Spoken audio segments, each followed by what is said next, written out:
Saham, konsumerisme. Mungkin hal-hal ini yang muncul di benak orang ketika kita berbicara soal kapitalisme. Tapi apakah itu kapitalisme?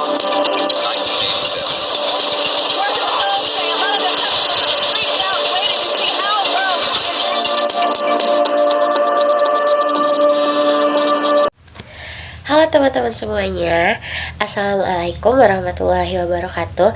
Salam sejahtera bagi kita semua. Sebelumnya, perkenalkan saya adalah Putri Masyanda, salah satu mahasiswa dari STI Pasundan Bandung dengan prodi akuntansi semester 2 dengan dosen pengampu Ibu Retno Resawati SEMM. Nah, di sini saya akan menjelaskan kembali mengenai kapitalisme dan sedikit studi kasus kapitalisme yang ada di Indonesia. Nah, sebelumnya, apakah ada yang sudah tahu apa itu kapitalisme? Yuk, mari kita cari tahu apa itu kapitalisme. Nah, kapitalisme itu adalah suatu sistem ekonomi yang didasarkan pada kepemilikan swasta atas faktor produksi seperti modal, tanah, dan tenaga kerja. Di dalam sistem kapitalisme ini, ada kegiatan ekonomi dilakukan dengan tujuan untuk mencari keuntungan dan pasar bebas serta persaingan diperbolehkan untuk mengatur alokasi sumber daya dan harga barang dan jasa. Seorang tokoh utama dalam teori kapitalisme adalah Adam Smith, seorang ekonomis dan filsuf asal Skotlandia yang terkenal dengan bukunya yang berjudul The Wealth of Nations. Dalam bukunya tersebut, Adam Smith menyatakan bahwa pasar bebas akan menghasilkan keuntungan secara efisien dan akan mendorong pertumbuhan ekonomi. Nah, di dalam teori kapitalisme ini, kebebasan individu dalam hal memiliki dan mengelola faktor produksi dianggap sebagai alat untuk mencapai kesejahteraan ekonomi. Di dalam teori ini menekankan pentingnya persaingan di pasar untuk menjaga efisien dan inovasi. Namun, kritik terhadap kapitalisme ini seringkali muncul terkait dengan masalah ketidakadilan sosial, ketimpangan ekonomi, dan degradasi lingkungan. Di Indonesia, teori kapitalisme dapat dilihat dalam praktik ekonomi pasar bebas yang memungkinkan swasta untuk memiliki dan mengelola usaha dengan tujuan untuk mencari keuntungan. Sejarah kapitalisme itu dimulai pada abad ke-16 di Eropa, ketika munculnya sistem ekonomi yang didasarkan pada kepemilikan swasta, pasar bebas, dan motivasi keuntungan. Awal mulanya, kapitalisme modern berkembang dari sistem feodal yang ada di Eropa pada abad pertengahan. Perubahan ekonomi dan teknologi seperti revolusi industri memainkan peran penting dalam transformasi ini. Pada masa revolusi industri, abad ke-18 dan ke-19 menyaksikan revolusi industri di Inggris yang mengubah secara drastis cara produksi dengan memperkenalkan mesin-mesin industri. Revolusi industri mempercepat pertumbuhan ekonomi dan urbanisasi. Masuk ke perkembangan teori ekonomi, pemikiran ekonomi klasik oleh tokoh seperti Adam Smith, David Ricardo, dan John Stuart Mill memberikan landasan teoritis bagi kapitalisme. Konsep-konsep seperti pasar bebas, keuntungan, dan persaingan sempurna menjadi pusat dalam teori ekonomi kapitalisme ini. Masuk pada abad ke-19, kapitalisme mulai menyebar ke berbagai belahan dunia.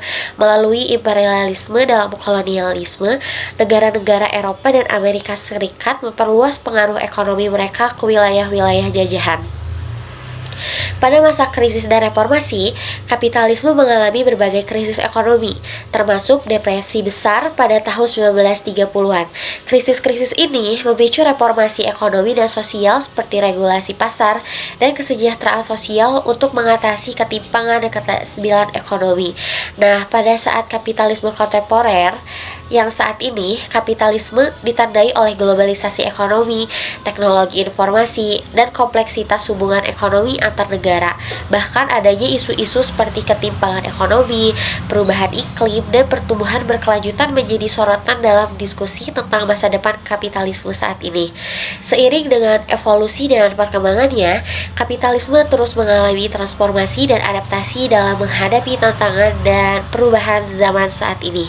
Peran pemerintah, regulasi pasar, dan tanggung jawab sosial semakin menjadi fokus dalam upaya menjaga keseimbangan antara pertumbuhan ekonomi dan kesejahteraan sosial.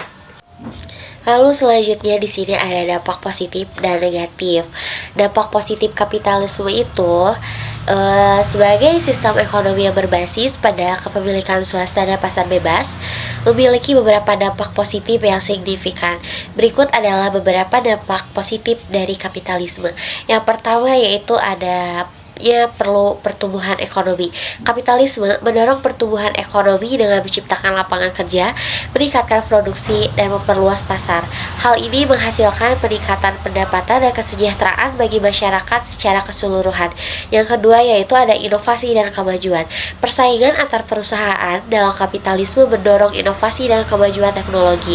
Hal ini menghasilkan pengembangan produk dan layanan baru yang meningkatkan efisiensi dan kualitas hidup. Yang ketiga yaitu ada peningkatan standar hidup. Kapitalisme telah berkontribusi pada peningkatan standar hidup di banyak negara dengan menyediakan akses lebih luas terhadap barang dan jasa yang diperlukan. Masyarakat memiliki lebih banyak pilihan dan kemungkinan untuk meningkatkan kualitas hidup. Yang keempat yaitu ada kemerdekaan individu. Nah, di sini kapitalisme memberikan kemerdekaan ekonomi kepada semua individu untuk memiliki usaha sendiri, mengembangkan bakat dan kreativitas mereka, serta mencapai kesuksesan secara mandiri. Hal ini mendorong inisiatif dan motivasi individu untuk mencapai tujuan ekonomi mereka. Yang kelima yaitu ada distribusi kekayaan.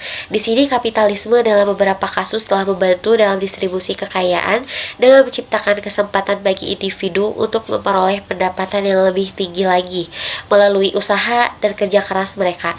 Nah, ini dapat membantu mengurangi ketimpangan ekonomi di masyarakat. Meskipun memiliki dampak positif yang signifikan, kapitalisme juga memiliki tantangan dan kritik yang perlu diatasi. Meskipun kapitalisme memiliki manfaat ekonomi yang signifikan seperti mendorong inovasi dan pertumbuhan ekonomi, namun juga memiliki dampak negatif yang perlu diperhatikan. Beberapa dampak negatif kapitalisme yaitu seperti yang pertama, kesenjangan ekonomi, di mana kapitalisme cenderung menciptakan kesenjangan ekonomi antara kelompok-kelompok sosial. Pemilik modal cenderung semakin kaya, sementara pekerja biasa mungkin akan mengalami kesulitan ekonomi. Yang kedua, eksploitasi tenaga kerja. Dalam upaya untuk memaksimalkan keuntungan, beberapa perusahaan dapat memanfaatkan tenaga kerja dengan memberikan upah rendah, kondisi kerja yang buruk, dan kurangnya perlindungan terhadap hak-hak pekerja. Yang ketiga yaitu ada dampak lingkungan. Kapitalisme yang tidak terkendali dapat menyebabkan eksploitasi sumber daya alam dan polusi lingkungan. Bahkan dorongan untuk mencapai keuntungan maksimal seringkali mengabaikan dampak negatif terhadap lingkungan. Yang keempat, krisis ekonomi, yang dimana kapitalisme cenderung mengalami siklus ekonomi yang melibatkan periode booming dan kemudian krisis ekonomi. Krisis ekonomi ini dapat berdampak negatif pada kehidupan banyak orang, bahkan seperti kehilangan pekerjaan dan ketidakadilan ekonomi. Yang kelima yaitu komersialisasi yang berlebihan. Kapitalisme dapat mendorong komersialisasi yang berlebihan, di mana nilai-nilai materialistik menjadi dominan dan mengurangi nilai-nilai sosial, budaya, dan moral dalam masyarakat. Sangat penting untuk memperhatikan dampak negatifnya dan berupaya untuk menemukan keseimbangan yang sehat antara pertumbuhan ekonomi dan kesejahteraan sosial. Lalu selanjutnya ada basic assumption kapitalisme. Apa sih yang menjadi asumsi dasar dalam kapitalisme itu? Nah, dalam konteks kapitalisme, terdapat beberapa asumsi dasar yang menjadi pijakan utama dalam sistem ekonomi ini, yaitu yang pertama adanya pemilikan swasta. Asumsi bahwa individu, perusahaan, atau entitas lain memiliki hak untuk memiliki, mengendalikan, dan memanfaatkan aset dan sumber daya secara pribadi. Yang kedua ada pasar bebas, di mana asumsi ini bahwa pasar yang tidak diatur secara ketat oleh pemerintah akan menciptakan efisiensi ekonomi melalui persaingan dan mekanisme penawaran dan permintaan. Yang ketiga itu ada keuntungan dan motivasi ekonomi, di mana asumsi bahwa individu dan perusahaan akan bertindak berdasarkan keuntungan pribadi dan motivasi ekonomi untuk mencapai pertumbuhan ekonomi dan kemakmuran. Yang keempat ada inovasi dan teknologi. Asumsi ini bahwa persaingan dalam kapitalisme akan mendorong inovasi dan pengembangan teknologi baru untuk meningkatkan efisiensi dan produktivitas. Yang kelima ada kebebasan individu. Asumsi ini bahwa kebebasan individu untuk memilih pekerjaan, investasi, dan konsumsi merupakan hal yang sangat penting dalam menciptakan kemakmuran dan pertumbuhan ekonomi.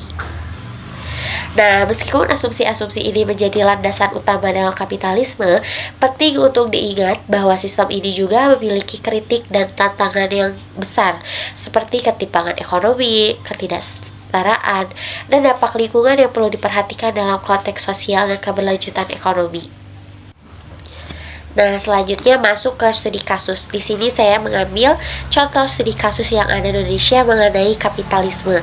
Di sini saya mengambil PT Freeport. PT Freeport Indonesia merupakan salah satu perusahaan tambang yang beroperasi di Indonesia dan dikenal karena menjadi salah satu kasus kontroversial terkait praktik kapitalisme.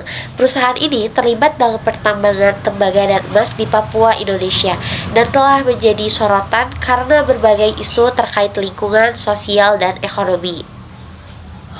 Dalam konteks kapitalisme, PT Freeport Indonesia dianggap sebagai representasi dari dampak negatif yang dapat terjadi ketika keuntungan perusahaan diutamakan tanpa memperhatikan dampak sosial dan lingkungan yang ditimbulkan. Nah, berdasarkan analisis yang saya lakukan, kasus tersebut merupakan salah satu contoh studi kasus kapitalisme yang ada di Indonesia. Ini saya simpulkan atau saya analisis melalui 3 poin. Yang pertama yaitu ada 1, dampak lingkungan. Praktik pertambangan yang dilakukan oleh PT Freeport Indonesia telah menimbulkan dampak serius terhadap lingkungan, seperti kerusakan hutan, pencemaran air, dan degradasi lahan. Hal ini menunjukkan bagaimana kepentingan ekonomi perusahaan seringkali bertentangan dengan keberlanjutan lingkungan. Yang kedua ada ketimpangan ekonomi. Meskipun PT Freeport Indonesia menghasilkan keuntungan besar dari tambangnya, namun terdapat ketimpangan ekonomi yang signifikan di sekitar wilayah operasinya. Masyarakat lokal seringkali tidak merasakan manfaat yang adil dari keberadaan perusahaan tersebut. Yang ketiga, lalu ada konflik sosial. Kehadiran PT Freeport Indonesia juga telah memicu konflik sosial di wilayah Papua, baik antara perusahaan dan masyarakat lokal maupun antara kelompok pendukung dan penentang keberadaan tambang tersebut. Nah, dengan demikian, studi kasus PT Freeport Indonesia dapat menjadi contoh bagaimana praktik kapitalisme yang tidak terkendali dapat menimbulkan dampak negatif yang luas bagi masyarakat dan lingkungan sekitarnya. Hal ini menunjukkan pentingnya regulasi dan pengawasan yang ketat dalam menjalankan praktik bisnis agar dapat mencapai keseimbangan antara keuntungan ekonomi, keberlanjutan lingkungan, dan kesejahteraan sosial. Sebagai penutupan, izinkan saya untuk menyampaikan satu pantun sebelum mengakhiri video ini. Nasi goreng rasanya gurih, dimakan di Kota Batu. Kuucapkan terima kasih atas semua kasih dan perhatianmu. Demikianlah beberapa hal yang bisa saya sampaikan. Semoga apa yang saya sampaikan dapat bermanfaat bagi kita semua. Jika ada kekurangan, mohon dimaafkan karena kesempurnaan sungguh hanyalah milik Allah Subhanahu wa Ta'ala saja. Saya Putri Marsyanda, pamit undur diri. Sekian dan terima kasih. See you next video, teman-teman.